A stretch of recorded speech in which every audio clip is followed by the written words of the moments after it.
Eighth Man DVD.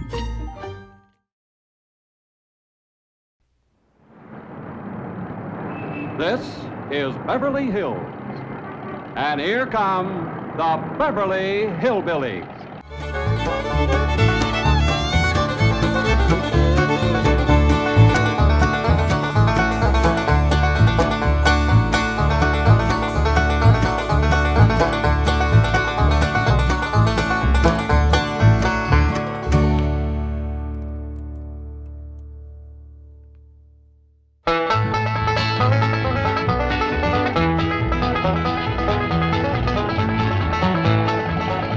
Come on, let's find that house we bought. House they bought? In Beverly Hills? Whoa, wait a minute, hold it. How could a bunch of hillbillies possibly buy a mansion like this? Let's take them back to their home and see how this whole thing started.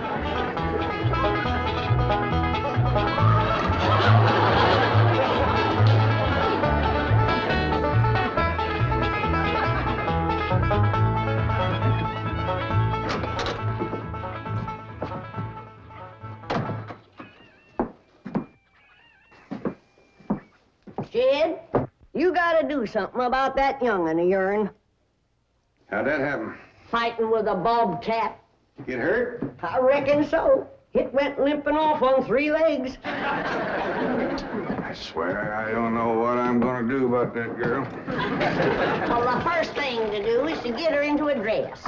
She's getting too big to be wearing man's duds. Looky here. She's done popped the buttons off of her shirt again. Well, Elly May carries herself proud, with her shoulders throwed back.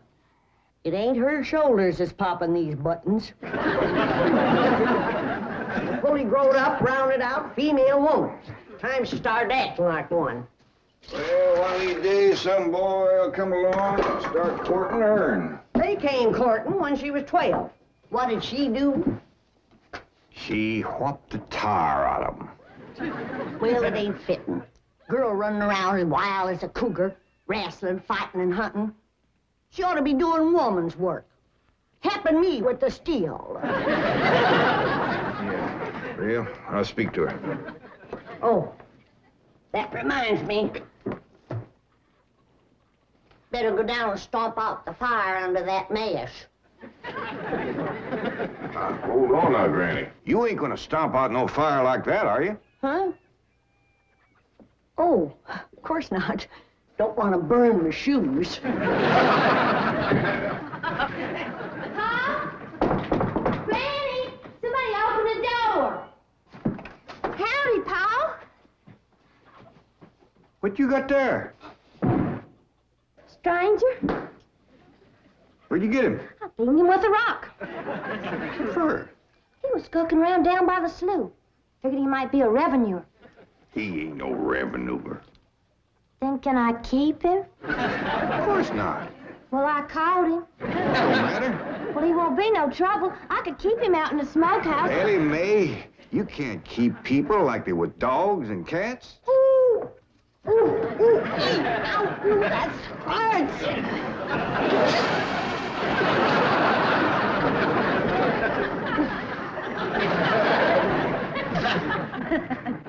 Who's that? Some feller Elly found nosing around. Beamed him with the rock so it'd be easier to tote.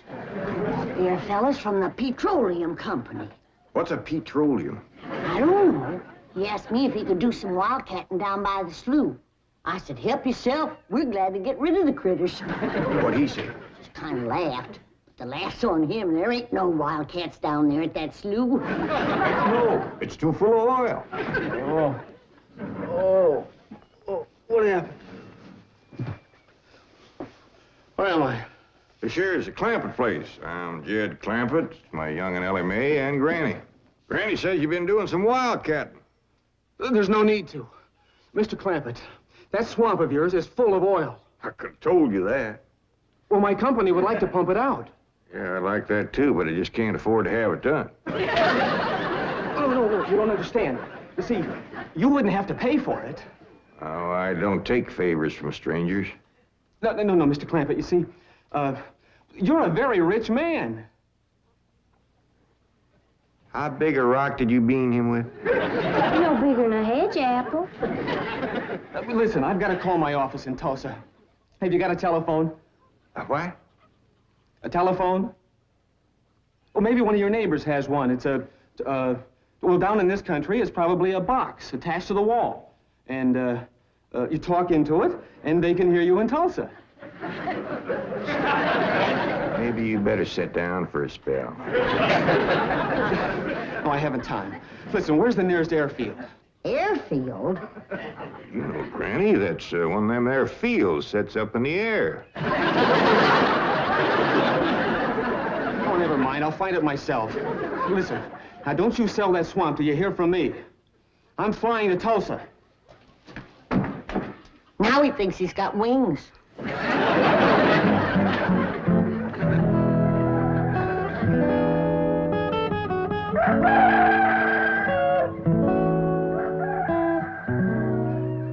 Morning, Granny. Watch them buttons, child. Granny! Them pigs of yours got into the corn. Did they drink much? I reckon they did. This here little fella was kicking blue blazes out of the mule. That's the trouble with razorbacks. They such a mean drunk.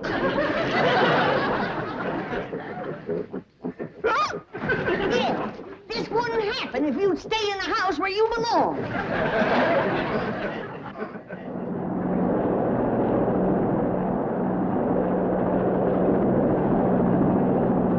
There it is, Mr. Brewster. On the tests and surveys, I'd say that's going to be one of the richest pools since East Texas. News like this is bound to get out. Let's go down and get Clampett's name on a deal. Where's the gun? Where's the gun? Oh, there. What's the matter? You want to see what just flew over Blueberry Ridge? What? The dad-blamedest biggest bird you ever laid eyes on. Probably just an overrode chicken hawk. Chicken hawk, nothing. That thing could make off with a hog. Hurry up, put that gun together. No room to land near the cabin, Mr. Brewster. It's too rocky and hilly. Then let's get the sling ready to be lowered. Well, Mr. Brewster, that might be dangerous. Hang the danger. We're going to be the first oil company down there if it kills you. Me? Don't worry. If it's safe, I'll follow you. Granny, I see it. Here it is. Land of mercy, look at that. What you doing, Granny? That thing's only got one claw, but danged if it ain't grabbed up a man. Hurry, Pa, it's my stranger. Where is it? Just flew over the house. I'll get it on the other side.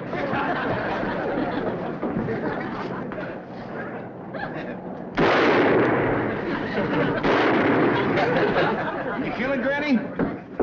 No, but I made it drop that stranger.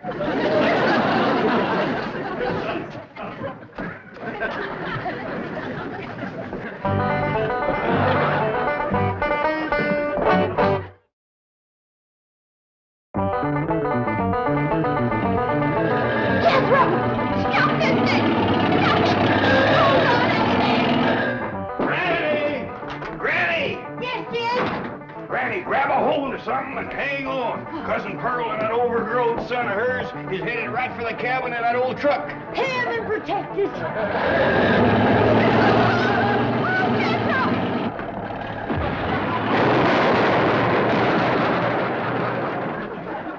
Did they hit us, Jed? No, but I think they sure want the chicken house. Oh, Jed, I'm sure sorry about the chicken house, but nobody got hurt. Jethro, I told you to get rid of them worn-out brakes. I did, Ma. That's how come we ain't got none. Get on out and lift the chicken house back on its foundation. Jed? Yeah. Jed, Elly May came running over to my place, and she said you sold the swamp to some oil company. Well, yeah, I guess I did. What did they pay you for it? Well, he ain't paid me nothing yet. The Brewster fella said he'd bring the money later. How much they gonna pay you? Well, he said I'd depend some on how much oil they could pump out. Well, he must have mentioned some figure. What was it? Now, Pearl, you know that old swamp went where it shucks. Jed Clampett, you got slickered and you're ashamed to admit it. That's just what I told you. Granny, how much they gonna pay him? All right, I'll tell you. He said it runs somewhere between 25 and 100. 25 and 100? I know it don't sound like much, but Mr. Brewster seemed to set great store by the fact he's going to pay me in some new kind of dollar. There ain't no new kind of dollar. Well, it's new to me. I've heard of gold dollars, silver dollars, paper dollars, but he says he's going to pay me in, what do you call them, Granny? $1 million. Yeah, that's it. $1 million? Well, he wrote the whole thing out on this piece of paper. Here, you can see for yourself. I don't know nothing about that kind of stuff. Let's see here now. Thanks in heaven. Granny, give me the jug. It's empty, but I'll fetch some. I'll go, Granny.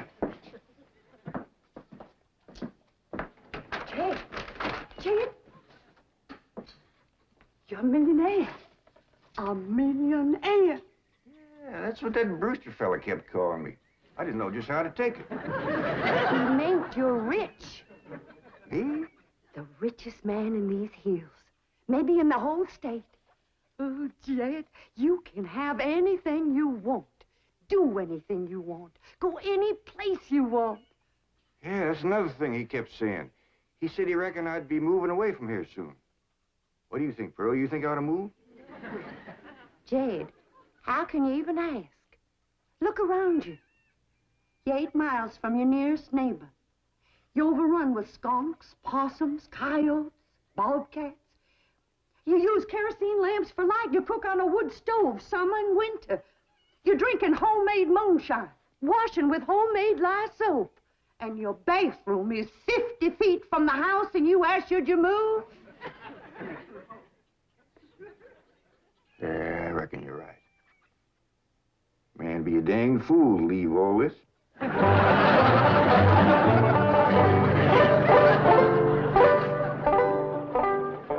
Oh, there you are, Jed. You misunderstood me.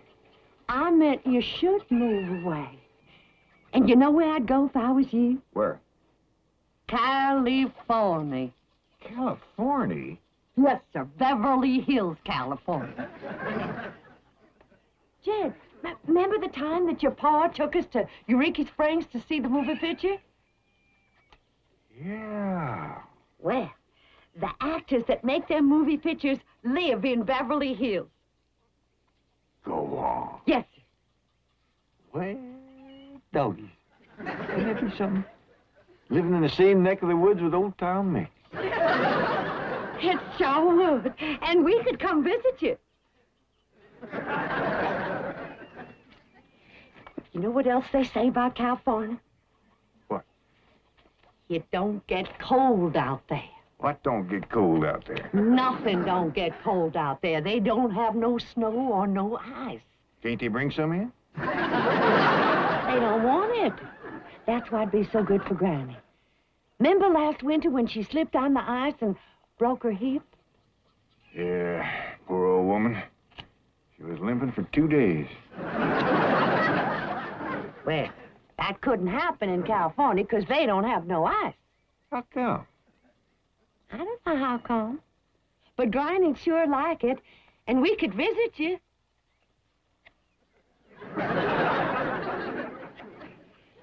You know what else they say about California? Maybe Jethro know how come there's no ice. He's going to school.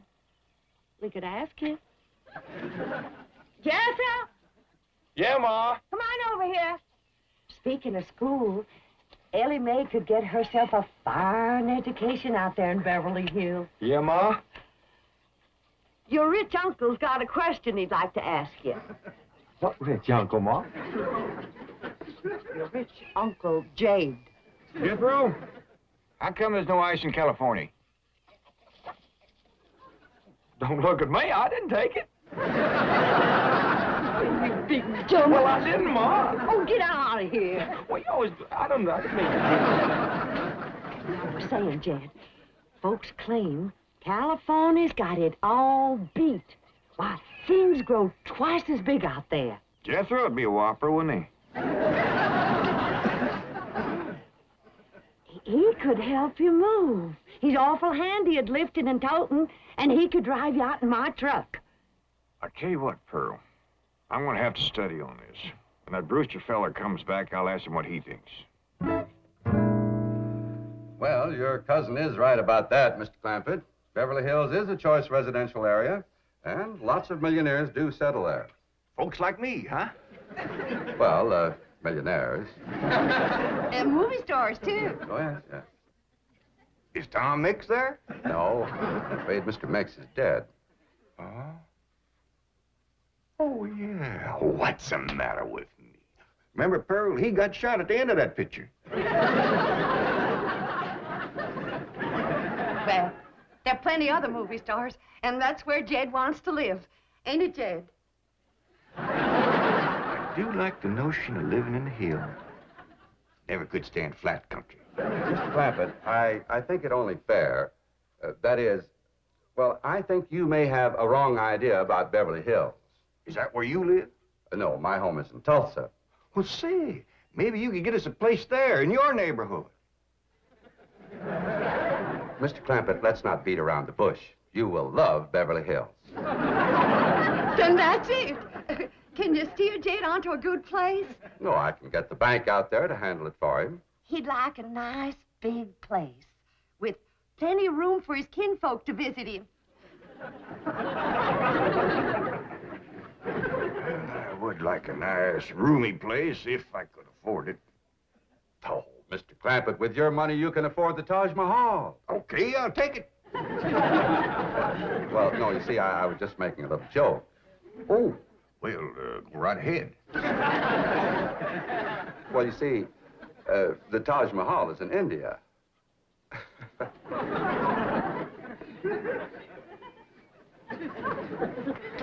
Mr. Brewster, you're a nice fella, but I've heard better jokes.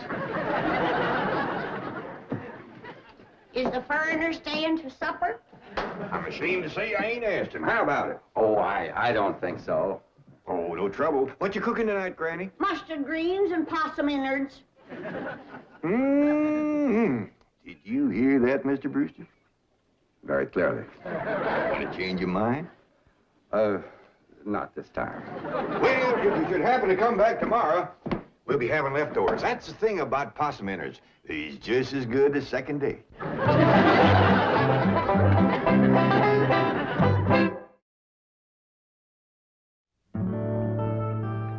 Ellie, if old Duke sits there with you, there ain't gonna be room for Granny.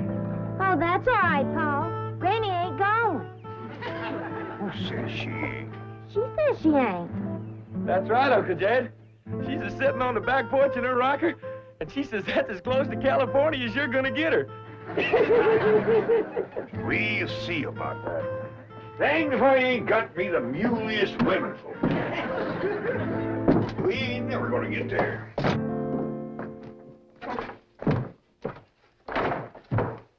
Now, what's all this nonsense about you ain't going to California? Ain't no nonsense to it.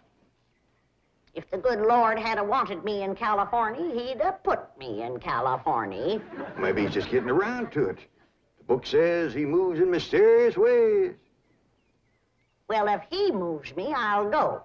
But you and Big Jethro ain't a budging me. Granny, this here Beverly Hills sounds like the kind of place you'd like.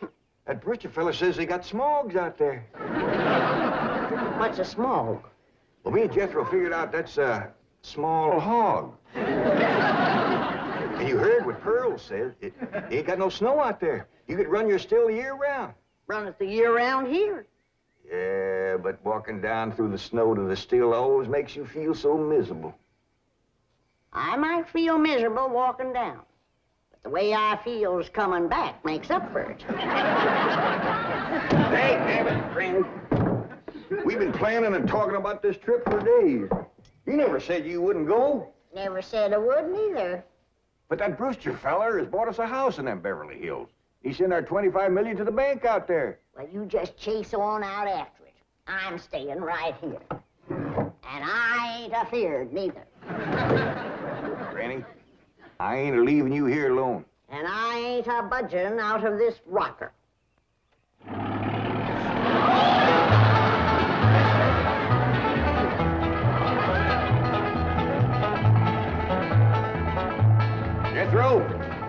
that sign say? It says Beverly Hills. You hear that, Granny? We're there. They call them hills? Why, we got moles that can push up higher ridges than that. Well, leastways, it's hills. We'll be among our kind of folks.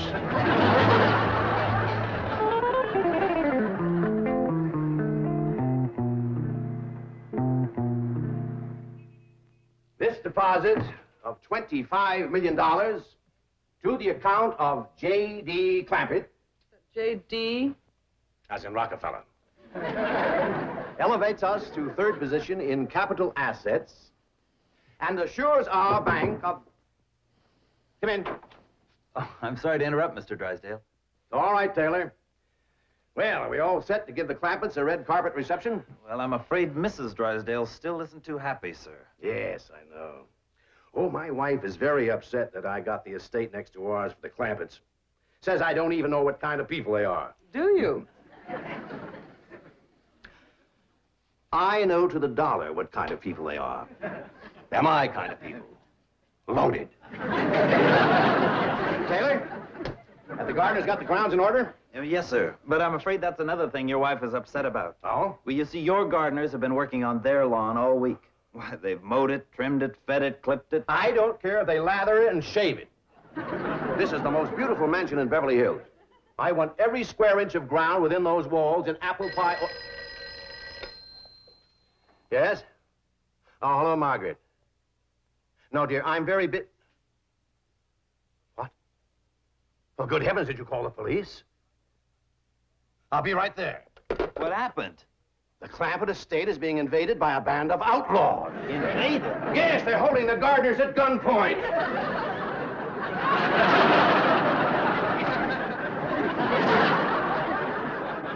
Sure is lucky we come along we did. That's the truth. The way they were slipping through that gate, another 5 minutes and that whole darn prison would have been empty. Jethro, you sure that's a prison? Yeah, Uncle Jed. I seen pictures. Only thing is, how come there ain't no guards on them walls? Probably done them in with them knives and things. These killers if I ever did see any. Fine neighborhood we's moving into. You hear that? Hot diggity, there's bobcats in these hills. Them sirens! Somebody's calling the law. I reckon they's gonna be mighty grateful for what we done. Folks out here has got a strange way of showing they're grateful. You've locked up one of the richest men in the country. Mr. Clampett, I don't know how to apologize. I'm deeply humiliated. What have you cutthroats done with J.D. Clampett? I'm Jed Clampett, and I'd appreciate it if you let go of my Sunday shirt. You're J.D. Clampett, the oil millionaire? Yep, this here's my nephew, Jethro. Howdy. Quickly, man, unlock this cell. Mr. Clampett, on behalf of the entire city of Beverly Hills, I extend our deep and humble apologies for this unfortunate and embarrassing incident. Oh, I'm Milburn Drysdale, president of the Commerce Bank of Beverly Hills. My car is waiting to take you and your family to your new home. We want you to know how happy we are to have you, your handsome nephew, your lovely daughter, and your beautiful money. Mother.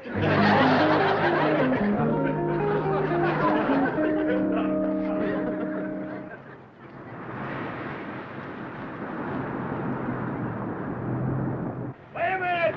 Stop this car!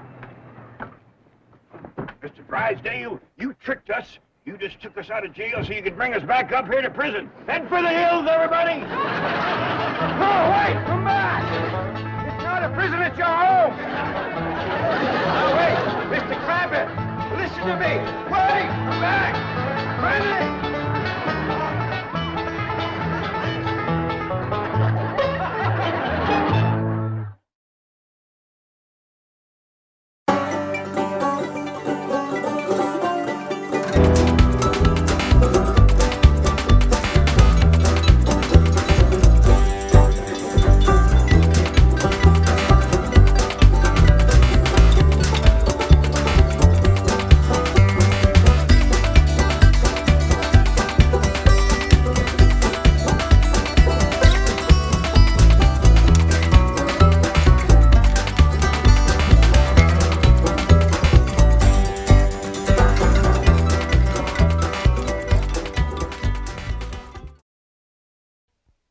This has been a Filmways production.